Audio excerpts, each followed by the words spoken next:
लपंडाव या मालिकेच्या आजच्या भागामध्ये आपल्याला काय पाहायला मिळणार आहे ते आपण इकडेच पाहणार आहोत। वळूया आपल्या आजच्या भागाकडे।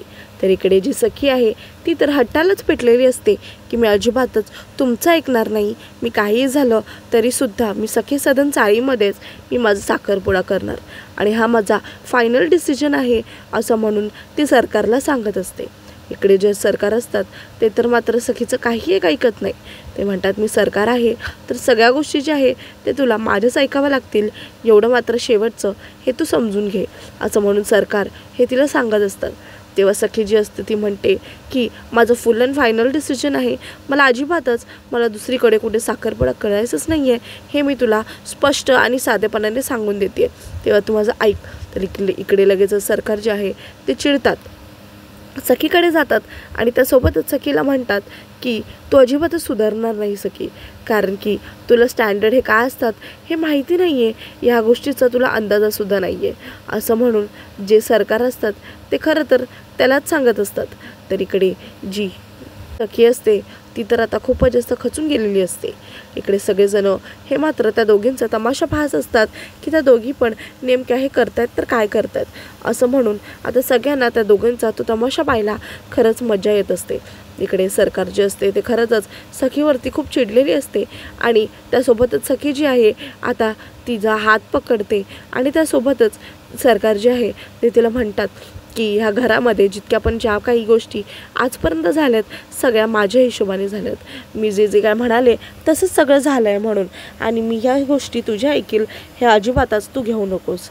लगेचच सरकार जे आहे सखीचा हात धरतात आणि हात धरता क्षणी सखीला ओढत ओढत आता सरकार जे आहे ते तिला तिच्या रूममध्ये घेऊन जातात। ते इतक्या वाईट प्रकारे तिला ओढत असतात म्हणजे नक्कीच काहीतरी प्रॉब्लेम आहे असं म्हणून सरकारच्या डोक्यामध्ये नक्कीच काहीतरी चाललं आहे असं म्हणून सरकार जे आहे ते खरं तर आता बघत असतात। तेव्हा इकडे सगळेजण पाहत असतात की नेमकं हे कसं वागते म्हणून। तेव्हा इकडे सरकार जे आहे ते खरं तर सखीला वर नेत असते, तर लगेचच सरकारला सखी म्हणते की कोण, तेव्हा लगेचच ती कोण ना असं म्हणते। त्यासोबतच इकडे कान्हा जो आहे तो खरं तर त्याच्या घरी असतो, दाभाडे मावशी त्याचं घर हे साफ करत असते, इतक्यातच तिला ड्रायव्हरचे कपडे हे जे आहेत ते भेटतात। तर इकडे लगेचच तो गेम पलटी करतो आणि म्हणतो की हे आमच्या इस्त्रीवाल्याचा घोळ आहे, तो बंटू जो आहे पानवाला तो कधी सुधारणार आहे असं म्हणून त्याला सांगत असतो। त्यासोबतच बोलतो की त्यांनी चुकून दिलं असेल आमच्याकडे आणि नाहीतर दुसरे झाले असते, एवढं मात्र लक्षात ठेव असं म्हणून दाभाडे मावशी जे असतात ते खरं तर आता अजिबातच त्यांच्या मनामध्ये कुठलाच डाऊट फिरत नाही, कारण की आता कान्हाने सगळ्या गोष्टी ज्या आहेत त्या आता त्याला क्लिअर केलेले असतात। तेव्हा इकडे जी कान्हा आहे ते तर मात्र खूपच जास्त असत असतात की मी खूपच भारी असं खोटं बोललो आहे, पण इकडे जे किरण असतं त्याला अजिबातच कानाचं खोटं हे आवडत नाही, त्याला असं वाटतं की मी दाभाडे मावशीची खोटं बोलतोय म्हणजे नक्कीच मी कुठे ना कुठेतरी चुकतोय आणि ही चुकी जी आहे ती अजिबातच मला पेलवणार नाही, कारण की दाभाडे मावशींना मी खरंच माझ्या आईवानी मानतो आणि त्यासोबतच मी त्यांच्याशीच इतकं खोटं बोलतोय हे मला खरंच आवडलेलं नाही आहे असं म्हणून इतक्यातच तिकडे किरण आहे तो त्याला म्हणतो की मी तुला आधीच सांगितलं होतं की जरा सावध राहा म्हणून, पण तू अजिबातच माझं ऐकलं नाही आहे, पण ह्यापुढे तुला सावध राहायचं आहे, कारण मी तुला म्हणालो तुझ्या जगातले माणसं हे तुला भेटतीलच। इतक्यातच इकडे जे आता सरकार आहे ती खरं तर आता सखीला खोलीमध्ये घेऊन आली होती, त्यासोबतच ती तिला म्हणते की तुला जेवायचं नाही आहे ना, तर तुझी ही जी इच्छा आहे ही मी तुझी आज पूर्ण करून टाकते असं म्हणून इकडे जी सरकार आहे आता परशुरामला ऑर्डर देते की जो दरवाजा आहे सखीचा रूमचा अजिबातच कोणी खोलला नाही पाहिजे असं म्हणून ती सांगत असते। तेव्हा इकडे सगळ्यांना सखीचे जे इन्स्ट्रक्शन्स आहेत ते मिळतात आणि त्यासोबतचं सरकार जे आहे ते खरं तर आता तिथून मी जाऊ का असं म्हणून ती तिथून निघून जाते। तेव्हा इकडे जी आता गौतम आहे तो सगळ्या गोष्टी ह्या नीट पाहत असतो की आता सखीच्या रूमची खोली जी आहे ती खोलायची नाही आहे असं म्हणून तो डोक्यामध्ये फिट करून घेतो। त्यासोबतच इकडे आता परशुरामला सरकारने ऑर्डर दिल्यामुळे त्याला सगळ्या गोष्टी ह्या ज्या आहे त्या ऐकावेच लागलेले असतात। इकडे जी आता सखी आहे ती म्हणते की मी माझा हट्ट जो आहे तो अजिबातच सोडणार नाही, कारण मला खात्री आहे माझा हट्ट जो आहे तो तूच पुरवणार आहे असं म्हणून तो तिथे निघून जातो।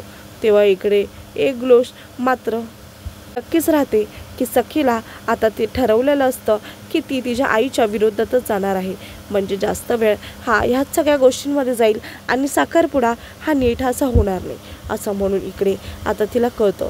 तेव्हा इकडे दुसरीकडे जो कान्हा असतो तो खरं तर विचार करत असतो की नेमकं काय झालं आहे आणि कशामुळे आता हे लोक अशी करतायत म्हणून.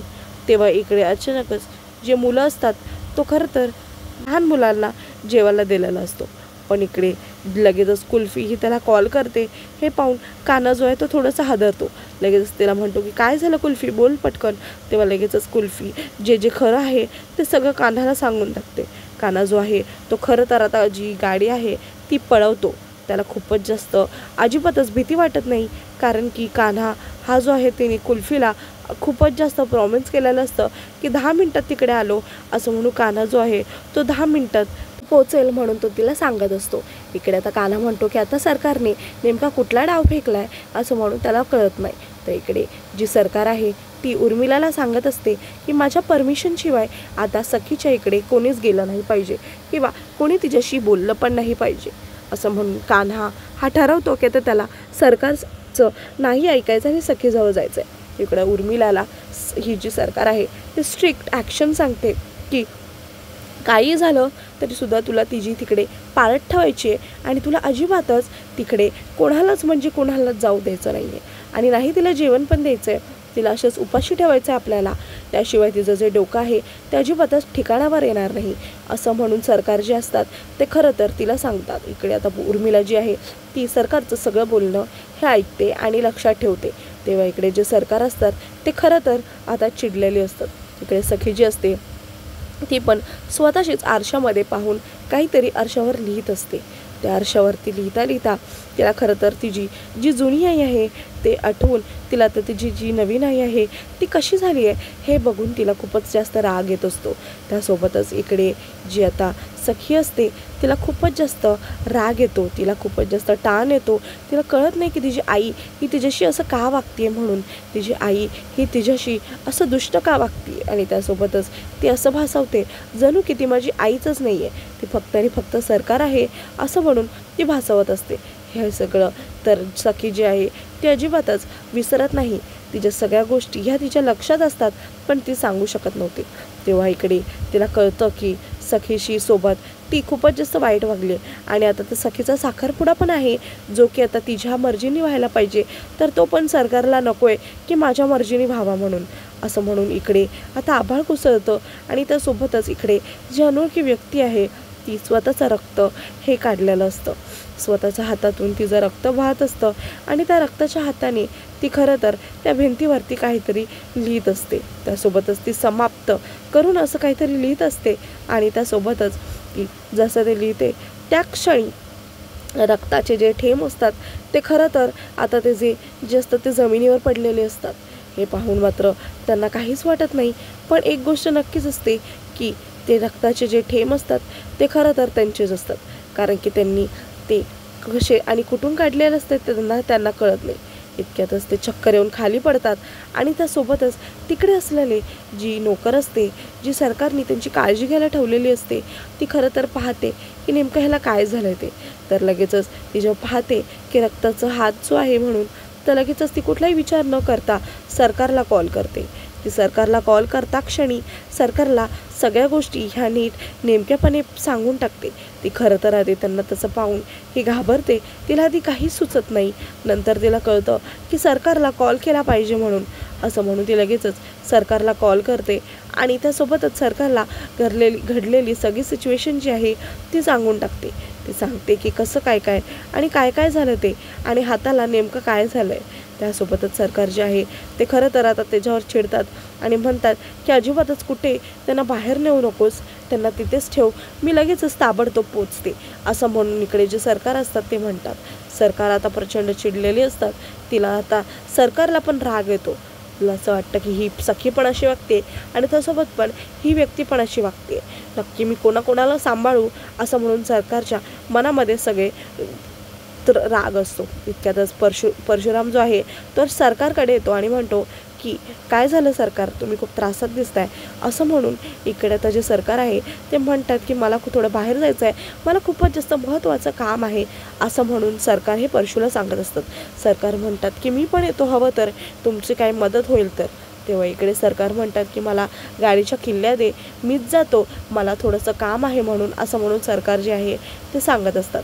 तेवढ्यातच इकडे जे आता सरकारला आता परशुराम जो आहे त्याला सरकारचं थोडंसं विचित्र वाटतं. त्याला वाटतं की खरं तर ही बाई एवढं मोठं काय काम आलं की ही जी बाई आहे ती आता एकटीच चालली आहे म्हणून. तितक्यातच इकडे आता जी कान्हा असतो तो सखीजवळ जायला येतो. त्यासोबतच इकडे आता जी परशुराम असतो तो पण आता सरकारच्या मागे जातो. इकडे कान्हा हा सखीला जायला येतो. उर्मिला ही सखीच्या खोलीबाहेर उभी असते. त्यासोबतच इकडे कान्हा जो आहे तो खरं तर सखीला जवळ जाण्यापासून अडवतो. त्यासोबतच लगेचच कान्हा हा उर्मिलाला म्हणतो की अजिबातच नाही, मी तुला अजिबातच जाऊ देणार नाही. उर्मिला ही कान्हाला सांगत असते की सरकारने मला स्ट्रिक्ट ॲक्शन घ्यायला सांगितलेत, त्यासोबतच सांगितलेत की अजिबातच कोणालाच तिकडे जाऊ द्यायचं नाही असं म्हणून सरकारला हा जो नियम आहे तो कान्हाला सांगतो. तर लगेचच कान्हा म्हणतो की ह्याच्या मागे तुम्ही तुमचंच नुकसान करून घेताय, हे मात्र तुम्हाला कळत नाही आहे का? राहू द्या, तुम्हाला ऐकायचं नाही तर मी इथून निघून जातो असं म्हणून कान्हा जो आहे तो खरं तर आता तिला सांगत असतो. तेव्हा इकडे जी उर्मिला आहे ती म्हणते की नाही, सांग मला नेमकं काय आहे ते. त्यासोबतच लगेचच कान्हा हा उर्मिलाला सांगतो की हे बघा, मी सरकारचा होणारा जावई आहे, तर सरकार जे आहे ते माझ्यापासून काहीच वेगळं ठेवत नाही आणि जर तुम्ही ते वेगळं ठेवलात म्हणजे सरकार हे तुमच्यावर चिडतील आणि म्हणजे तुमचा हा सगळ्यात जास्त अपमान होईल आणि त्यासोबतच तुम्ही नावडते व्हाल सरकारचे असं म्हणून कान्हा जो आहे तो आता उर्मिलाला सांगत असतो. उर्मिलाला खरं तर ही गोष्ट कळते आणि त्यासोबतच सांगते की तुझं जे काही आहे ते लवकर आवर, पण जास्त वेळ हे घ्यायचं नाही असं म्हणून लगेचच उर्मिला ही जी आहे ती कान्हाला सांगत असते. त्यासोबतच कान्हा जो आहे तुम्ही अजिबातच टेन्शन घेऊ नका, मी तुमच्याच बाजूने आहे एवढं मात्र लक्षात ठेवा असं म्हणून कान्हाला आता तो जी आहे ती उर्मिला जी आहे ती सांगत असते. तेव्हा इकडे जी उर्मिला आहे ते आता कान्हाला सांगते की ठीक आहे, जास्त वेळ घेऊ नकोस. इतक्यातच कान्हा जो आहे तो आता दार ठोकत असतो. त्यासोबतच तो म्हणत असतो की सखी मॅडम मी आहे म्हणून आणि त्यासोबतच सखीला आता आश्चर्यचकित होतं की हा जो कान्हा आहे तो कसं काय आला इकडे म्हणून आणि त्याला ही जी सगळी गोष्ट आहे ती कशी काय कळली म्हणून असं म्हणून सखी आता आश्चर्यचकित होते. लगेचच इकडे जी सखी आहे ती कान्हाला म्हणते की तू इकडे काय करतोयस आणि तुला इथे कोणी बोलवलं आहे. तर लगेचच कान्हा हा सखीला सांगतो की मला कुल्फीनी फोन करून सांगितलं होतं की असं असं झालं आहे म्हणून. तुम्हाला जे सरकारांनी जे काय केलं आहे हे मला अजिबातच पटलं नाही आहे. खरं तर मीच जाऊन सरकाराशी बोलणार आहे, तुम्ही अजिबातच टेन्शन घेऊ नका, मी इकडे आहे बाहेर म्हणून आणि त्यासोबतच तुम्ही घाबरूसुद्धा नका, कारण मी आहे आणि ह्या गोष्टीची तुम्हाला जाणीव असली पाहिजे असं म्हणून कान्हा जो आहे तो खरं तर सखीला सांगत असतो. सखीला असं वाटतं की माझ्या प्रत्येक प्रॉब्लेम्समध्ये हा जो कान्हा आहे तो कसा काय माझ्यासाठी धावून येतो असं म्हणून तिकडे सांगत असते. इकडे आता जे सरकार आहे ती दुप्पट वेगाने गाडी चालवून असते. तर परशुराम जो आहे तो पण आता मागे मागे हा तिला फॉलो करत असतो, कारण की त्याला तिचा खूपच जास्त डाऊट असतो. तो अजिबातच बघत नाही. तर इकडे जे सरकार असते खरं तर तिला कदाचित डाऊट आलेला असतो, पण इकडे जो परशुराम आहे तो मनातच विचार करतो बघूया तरी की हिचं नेमकं काय चाललं आहे. तर इकडे जी सखी असते तिच्यासाठी कान्हा जो आहे तो खालून एक चिठ्ठी फेकतो. तिची चिठ्ठी पाहून सखी आधी विचार करते की नाही घ्यायची म्हणून, नंतर तिला राहवत नाही आणि तिची चिठ्ठी आहे ती उचलून घेते. त्यासोबतच तिची चिठ्ठी वाचते आणि त्यासोबतच तिला म्हणतं की तुम्ही अजिबातच काळजी करू नका, मी अजिबातच तुम्हाला घाबरू देणार नाही, मी आहे इकडे असं म्हणून सरकारांना कान्हा जो आहे तो हे सगळं सांगत असतो. इकडे आता जी बेबी सरकार आहे ती आता कान्हाशी बोलायला लागते. कान्हाला सांगायला लागते की तू इकडे काय करतोयस, तू इकडे निघून जा, कारण की आईने सांगितले की इकडे आता कोणीही थांबायचं नाही आणि त्यासोबतच इकडे कोणीच वाट बघायची सुद्धा नाही असं म्हणून इकडे सरकार म्हणजेच बेबी सरकार जी आहे सखी जी आहे ते आता कान्हाला सांगत असते. कान्हा म्हणजे आता तिचं काहीच ऐकत नाही. त्याला असं वाटतं की मी हिचं ऐकायला नाही पाहिजे.